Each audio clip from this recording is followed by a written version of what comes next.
Hi everybody. Today we're looking at the dot point in the preliminary business studies course, the business idea, also looking at competition. So business opportunities are everywhere, and if you have an entrepreneurial mindset, then you're always on the lookout for new business opportunities.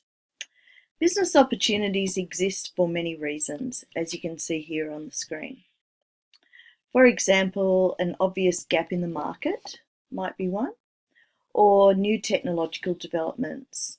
For example, mobile phones were created and then new businesses sprung up to have ringtones and protective covers for mobile phone users. So sometimes opportunities can be created by political changes also. For example, deregulation of the telecommunications industry brought in new businesses like Optus, Dodo, and Virgin Mobile. Changes in social attitudes are also ways that new businesses can be created. For example, Coke started as a medicinal tonic and sold off the back of a travelling wagon.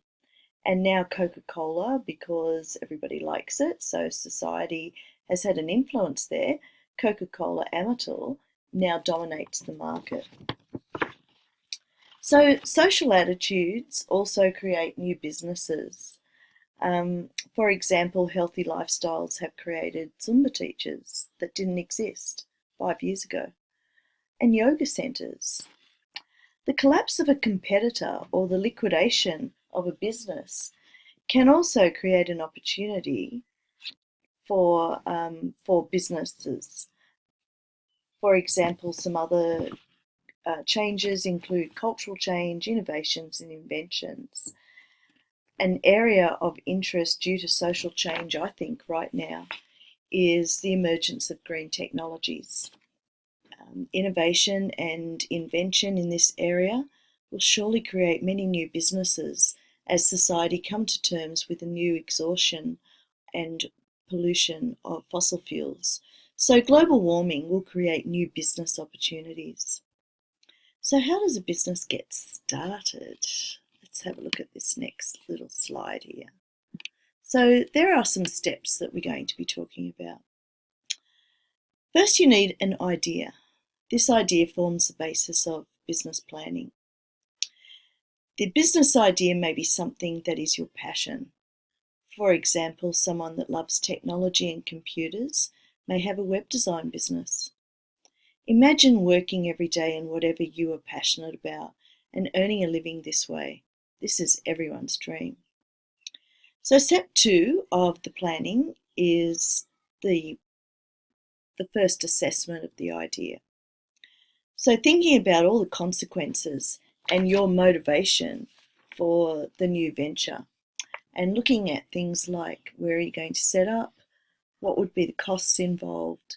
So really looking at the idea from a whole lot of different points of view.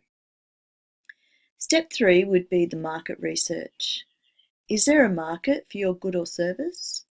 Are there competitors in this market? Where would you source inputs if you were making something? Where would you advertise? Can you offer a competitive price for your good or service? So trade shows and conventions allow an entrepreneur to source new ideas, meet suppliers, and investigate each potential competitor. That brings us to step 4, idea reevaluated. After you've done your research, you then reevaluate the whole business idea and decide if it is a viable proposition. Then step 5, looking at the problems. So identify all the possible problems: marketing, promotion, finance, the time that you're going to invest into this business, weighing up your family commitments, etc. Step 6, alternative solutions identified. So solutions to all the obstacles. So if you can come up with solutions and it's still something that's viable, then you would proceed to step 7. Step 7, understanding the risk involved. So understanding all the risks involved, will you have a market? What if the business grows too rapidly? Taking on staff or a partner might be things to consider, sources of finance, the legal structure of the business, etc. Then step 8, a decision needs to be made. Are you going to start the business or are you going to try another idea? And step 9, starting your business. All right, so let's look now at competition.